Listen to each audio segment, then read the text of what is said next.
आप गुस्सा क्यों नहीं होते, आपको क्रोध क्यों नहीं आता? इसका मतलब ये नहीं क्रोध नहीं आता, क्रोध भी दो प्रकार का होता है, एक इंटरनल, एक बाहर वाला। कुछ लोगों का दिख जाता, कुछ लोगों का दिखता नहीं। लेकिन बहुत हद तक हमने प्रयत्न किया कि हमें अपनी मुस्कुराहट भागने नहीं देना। अब आप पूछोगे हाउ पॉसिबल, वो कैसे पॉसिबल हुआ? तो लोग हमसे पूछते हैं कि आप झंझलाते नहीं, आपके पास लोग इतना परेशान करने आते, आपको नहीं लगता मन ही मन कई बार आपको लगने लगता ये हमारे अधिकारी, हमारे बॉस हमारा हित नहीं चाहते, हमें छुट्टी नहीं दे रहे हैं, हमें ज़रूरत भी है? मन में कई बार ऐसा लगने लगता, कई बार विचार, फिर स्ट्रेस भी आता, फिर बहुत ज़्यादा एक आध कोई साथ में रहने वाला और शैतानी कर दे तो फिर और भड़बड़ा जाता शरीर। और कोई सच में अपने लिए हंस रहा हो दूर खड़ा तो यही लगता है ये हमारे ऊपर हंस रहा है। ये जो मन की गति है ये बड़ी खतरनाक है। ये मन कई बार ऐसी चीजों को सत्य मान लेता है जो सत्य होती नहीं। तो स्ट्रेस मुक्ति का सर्वोत्तम उपाय, या तो आप यहाँ व्यस्त बहुत रहते पर 12 घंटे की ड्यूटी करके आए, आप 5 मिनट मेडिटेशन करिए, ध्यान। जरूरी नहीं आप हनुमान जी का करो, राम जी का करो, आप जिनको मानते अपने गुरु का ध्यान करो, अपने इष्ट का, आराध्य का। हमारे सरदार परंपरा से जो है वो अपने गुरु ग्रंथ साहब का, जिनका भाव बने। 5 मिनट आप ब्लैंक होकर के, एकदम ब्लैंक, खाली, कुछ नहीं सोचना, केवल ध्यान करो। अगर आप ओम का करो, प्रणव का, तो हमें लगता है कि आप देखेंगे 10 से 15 दिन में आपके जीवन में और आपकी बॉडी में बहुत फर्क पड़ रहा, आपके विचारों में बहुत फर्क पड़ रहा। कई बार शरीर जो आलस में, चिड़चिड़ापन में, आपके विचार बदलने लगेंगे और सुताई आपके अंदर हैप्पीनेस आने लगेगा और आप गाली में भी मुस्कुराने लगेंगे। कोई उल्टा भी बोलेगा तब भी मुस्कुराएंगे। स्ट्रेस मुक्ति का सर्वोत्तम उपाय है ध्यान, मेडिटेशन। 5 मिनट, बहुत 1 घंटा नहीं, 2 घंटा नहीं, 5 मिनट ध्यान। और ध्यान का मतलब आंख बंद करना नहीं, ध्यान का मतलब हमारी मति जो कहती आंख खुले में ध्यान हो, बेहतरीन ध्यान। आंख खुली रहे और अपने आप को, हम, मैं कौन हूं और इस पृथ्वी पर क्यों आए। और आपका तो निर्णय फिक्स हो गया है कि आप इस पृथ्वी पर राष्ट्र हित के लिए आए और पूरे राष्ट्र की जिम्मेवारी आपके ऊपर है। और आप मुस्कुराएंगे मेरे प्रियजनों, हमारे परिवार के सदस्यों, हमारा भारत मुस्कुराएगा।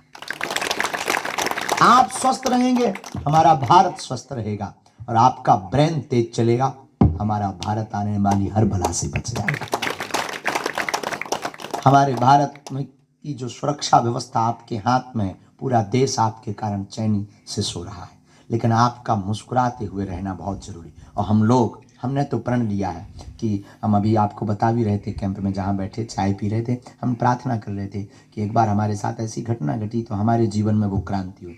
हम अचानक से ट्रेन से जाना था, कहीं अचानक से जाना था, एक महात्मा का आदेश लगा कि आप आओ, ये अभी आओ।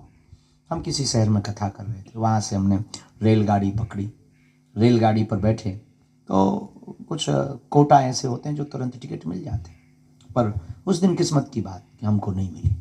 और यही कोई 1.5-2 साल पुरानी बात, और आज तक ऐसा हुआ नहीं, पर नहीं मिली टिकट तो नहीं मिली। पर एक ट्रेन आ रही थी जो दिल्ली जा रही थी, हम बैठ गए। लेकिन विचित्र बात हमने अपनी आंखों से देखी, अधिकारी भी हमारे साथ में, सुरक्षा के अधिकारी भी थे, सब बैठे। लेकिन जैसे ही डब्बा के लोगों को पता लगा कि बागेश्वर महाराज आए, आधा डब्बा खाली हो गया, सबने सीट दे दी। हमें खुशी हुई, अच्छा है, संतों का सम्मान किया, हमने धन्यवाद दिया, हमने सबको कहा आप लोग बैठो, हमको केवल एक सीट बैठने की चाहिए, किसी के भी साथ हम शेयर करें। लोग बोले नहीं नहीं नहीं, कुछ लोग नीचे बैठ गए, छोड़ दी, बैठे सब। लेकिन तब तक हम जब बाथरूम तरफ गए तो जो हमारे भीतर क्रांति घटी, वहां पर 2 राष्ट्र की सेवा करने वाले बीएसएफ के जवान बाथरूम के पास अखबार बिछाकर बैठे थे। तब हमारे मन को बहुत पीड़ा हुई कि यह देश कितना विचित्र है। एक कोई अभिनेता या कोई व्यक्ति उस बोगी में बैठ जाता है तो बोगी खाली हो जाती है, और सबसे बड़ा अभिनेता इस देश का हीरो कई महीनों बाद अपने घर पर परिवार से मिलने आता है, उसको एक सीट तक शेयर नहीं होती है। उस दिन हमने प्रण लिया था कि अब जो भी होगा हमारे जीवन में, हम कुछ ना कुछ अपने शब्दों से भारत के लोगों को मोटिवेट करेंगे। और हम आपसे प्रार्थना करना चाहेंगे, आप सबसे, कि आप मुस्कुराओ, मुस्कुराना ही जीवन। भगवान, अच्छा, आप पुराना जमाना आपको याद होगा, फोटो वाला कैमरा चलता था। अब आजकल तो सेल्फी चल गई, मुंह टेढ़ा करें जैसे लकवा लग गया हो, फोटो खींच रही। पुराने ज़माने में कैमरा का ज़माना होता था, तो हमने कैमरे के ज़माने में एक अच्छी चीज़, बहुत ऑब्जर्व वाले आदमी हैं, हमने ऑब्जर्व किया, जब किसी की शादी होनी होती तो एक दिन पहले कैमरा वालों को बताना पड़ता था, देख भाई शादी के लिए लड़की वालों को फ़ोटो भेजनी है, कल टाइम पे आ जाना। फिर दिन भर कैमरे वाले का इंतज़ार करते, 3-4 बार पाउडर लगा कर, थोड़ा बाल बाल ठीक करके, लड़की को थोड़ा गोरा बदन जाना चाहिए।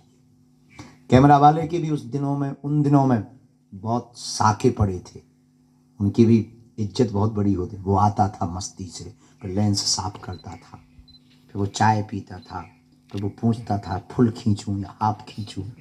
अरे भाई यार जल्दी कर, 3 बार पाउडर खत्म हो गया यार। तो उसके भी बहुत नखरे हुआ करते थे उस जमाने में कैमरा वाला, रील वाला कैमरा। फिर वो कहता था ठीक है खड़े हो जाइए, हम फिर तुरंत खड़े हो जाए।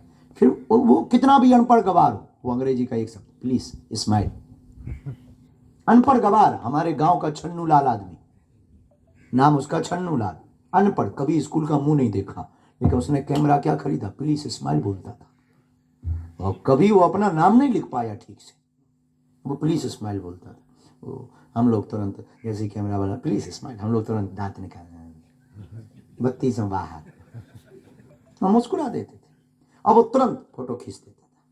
फिर 2-3 दिन इंतजार करते थे, क्योंकि वो धुल कर आती थी। जब 2-3 दिन बाद फोटो आती थी, अपनी फोटो देखकर हम लोग हंसते थे, हो तेरी क्या गजब फोटो आई। विचार करिए, 1 सेकंड मुस्कुराने से जब चित्र अच्छा आ सकता है, जीवन भर मुस्कुराते रहिए, पूरी जिंदगी